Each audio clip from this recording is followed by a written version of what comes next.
ধুবুৰী গৌৰীপুৰত এইবাৰ আৰক্ষীৰ পোছাকত ডকাইতৰ দল। পুলিচৰ পোছাক পিন্ধি লগত মাৰানষ্টলৈ 7জনীয়া এটা ডকাইতৰ দলে নিজকে দিলে CM ভিজিলেন্সৰ পৰিচয়। কলা ব্যৱসায়ৰ লগত জড়িত থকা বুলি ইনভেষ্টিগেশ্যন কৰাৰ নাম লৈ ডকাইতৰ দলে লুটি নিলে লক্ষাধিক টকাৰ অলংকাৰ। ডকাইতৰ দলে প্ৰথমে দিলে গৌৰীপুৰ আৰক্ষী থানাৰ আৰক্ষী বুলি, তাৰ পিছত কলা ব্যৱসায়ৰ সৈতে জড়িত থকা বুলি ভাবুকি।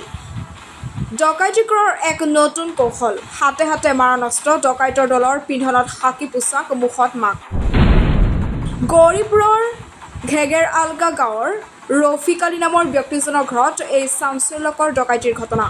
ৰফিক আলীৰ ঘৰত 7জনীয়া ডকাইতৰ দলে কলা ব্যৱসায়ৰ সৈতে জড়িত থকা বুলি ৰফিকৰ ঘৰত তদন্ত কৰিবলৈ যোৱা বুলি উল্লেখ কৰিছিল।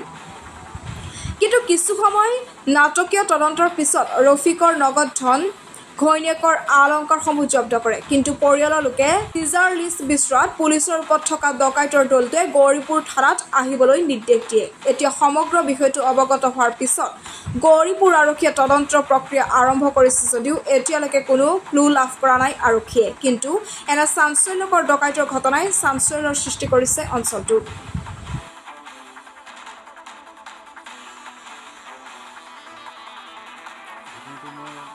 ৰাতি 12:50 মানত মোৰ ঘৰত দৰ্জাটো খটখটাই আছে, বহুত জোৰে আৰু তো মই বাহিৰত জানলা দি চালোঁ যে কিছুমান পুলিচৰ মানুহ নিচিনা যেন লাগে। তো মই সুধিলোঁ যে আপোনালোকে ক'ৰ পৰা আছে? তো সিহঁতে ক'লে যে আমি গৌৰীপুৰ থানাৰ পৰা আহিছোঁ, আপোনাৰ ঘৰত চাৰ্চ কৰিব যাম, আপোনাৰ 2 নম্বৰী কিবা বক্সা আছে। মই ক'লোঁ যে মইতো LICৰ ডেভেলপমেণ্ট অফিচাৰ, মইতো চাকৰি কৰা নাই, আপোনালোকে কোনোবা ভুল ইনফৰ্মেশ্যন নহয়, ভুল ইনফৰ্মেশ্যন নহয়,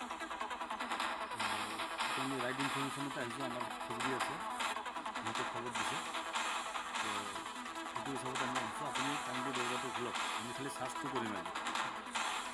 তো লগতে সিহঁতে ক'লে যে আমি পুলিচৰ মানুহ, এজন চিভিল ড্ৰেছত আহিছে, তেখেত কৈ আছে যে মই পুলিচৰ মানুহ হয়, আৰু এটা আৰু 7জনৰ ভিতৰত আপোনাৰ এজন চিভিল ড্ৰেছত আছিল আৰু 6জনমান মানুহ এটা 2 ষ্টাৰ আৰু BSFৰ ড্ৰেছ, বাকী সমস্ত কনষ্টেবলবিলাকৰ উইথ আৰ্মছ আৰু BSFৰ ড্ৰেছ পিন্ধি চবে আহিছে আৰু। মই ভাবিছোঁ পুলিচ আহিছে, কিবা এটা কিবা হ'ল, কিয় সিহঁতে আহিছে আৰু। মই কৈছোঁ আপোনালোকে ইমান সুন্দৰ থাকে, ঠিক আছে, এতিয়া মই দৰ্জাটো খুলি দিলোঁ, এতিয়া আপোনালোকে চাৰ্চ কৰি চাই লওক কি আছে, মই চাকৰি কৰা মানুহ, মোৰ কোনো ভয় নাই। তো সেইটো হিচাপত খুলি দিয়াৰ লগে লগে সিহঁতে ৰুমত সোমোৱাৰ লগে লগে মোৰ মোবাইলটো লৈ লৈছে, মোবাইলটো লৈ কিনে সিহঁতে পূৰা মোৰ মোবাইল, মোৰ মিছেছৰ মোবাইলটো হাতত লৈ লোৱাৰ পিছত সিহঁতে পূৰা আৰ্মছ লৈ ভিতৰত সোমাইছে। গোটেইকেইটাৰ লগত আৰ্মছ আছে। আৰ্মছ এইটো আৰ্মছটো মই চিনি নাপাওঁ, কিন্তু কি আৰ্মছ হয়, মইতো পুলিচৰ মানুহ নহয়। তো আৰ্মছ উইথ ড্ৰেছ আৰু চবে প্ৰপাৰ ড্ৰেছ আৰু খালি এজন মানুহ চিভিলত আছে, তেখেত বোলে পুলিচৰ মানুহ। সোমোৱাৰ পিছত তেখেতসকল পূৰা ঘৰটো চাৰ্চ কৰা আৰম্ভ কৰিলে। আপোনালোকৰ যিমান আলমাৰী আছে, যি আছে আপোনালোকে দেখাওক, আমাৰ এইটো আপোনালোকে মোৰ যিটো আমি চাৰ্চ অপাৰেশ্যন চলাই আছোঁ, সেইটো অপাৰেশ্যন কৰক। তো মই সেইটো কাৰণে একো পোৱা নাই।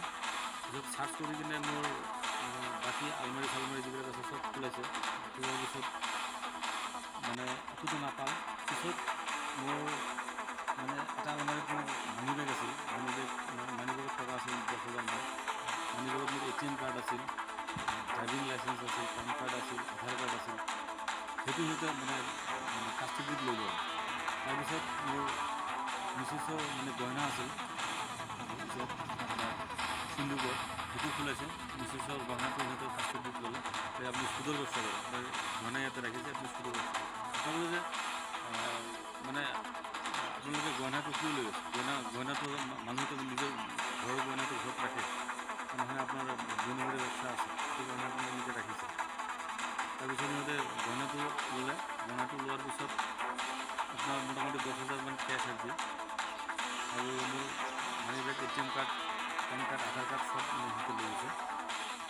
তাৰপিছত সিহঁতে মই ক'লোঁ যে আপোনালোকে যদি আহিছে তেনেহ'লে আপোনালোকে এটা চিজাৰ লিষ্ট বনাই দিয়ক যে আপোনালোকে কি কি বস্তু ল'লে সেইটো মোৰ লাগিব আৰু তেনেহ'লে চিজাৰ লিষ্ট আপোনাক পিছত দিম আমি আপুনি গৰুবোৰ থানাত আহিব কালি ৰাতিপুৱা আহিব আপোনাক বস্তুবিলাক চিন্তা দিম আমি যাতে আমি একো পোৱা নাই ঠিক আছে সার্চ করে চালো আপনার একো নাই ঠিক আছে আপনার মই ডিস্টার্ব দিলোঁ তেতিয়াহ'লে আপুনি বাকী বস্তুবিলাক মই দি দিম সোমোৱাৰ লগে লগে কৈছে যে আমি গৰুপুৰ থানাৰ পৰা আহিছোঁ পুলিচৰ ড্ৰেছ আৰু আপোনাৰ BSF with arms name plate আছিল নেম প্লেট আছিল মই ভালকৈ ইমান চাব পৰা নাই নেম প্লেট আছিল প্ৰপাৰ ষ্টাৰ লগোৱা প্ৰপাৰ আপোনাৰ বেষ্ট চবেই আছিল তাৰমানে ইহঁতৰ মানে ৰাতি আহিছিলতো মানে ইমান লাইট চাইট ইমান অন কৰিব দিয়া নাই আৰু ইহঁতে অলপ মাস্ক পিন্ধিছিল আজি মাস্কটো ইমান মাস্ক পিন্ধিছিল সেইটো কাৰণে ইমান তথাপি চালে চিনি পাম মই মানুহবিলাকক মানে কালি আজি ইনভেষ্টিগেশ্যনটো হ'ল এতিয়া ইহাটো দিম আৰু ধুবুৰী আৰক্ষী অধীক্ষক ছাৰক মই মানে ৰিকুৱেষ্ট কৰোঁ যে ছাৰ মোৰ মানে মিছেছৰ যিমান মানে ইমান দিনৰ যি জমা আছিল যি জমা পুঁজি আছিল আমাৰ মিডিল ক্লাছ মানুহ আমি পূৰা গহনা মোৰ মোটামুটি 5 লাখ টকাৰ গহনা সিহঁতে লৈ গুচি গৈছে তো আৰক্ষী অধীক্ষক ছাৰক মই ৰিকুৱেষ্ট কৰোঁ ছাৰ যিমান সোনকালে পাৰে আপোনালোকে এই ক্ৰিমিনেলবিলাক ধৰি দিয়ক আৰু মোৰ প্ৰস্তুতি কৰিব যাতে পাইছে এইটো আপোনাৰ ওচৰত মোৰ কোৱাৰ দৰে অনুৰোধ আছে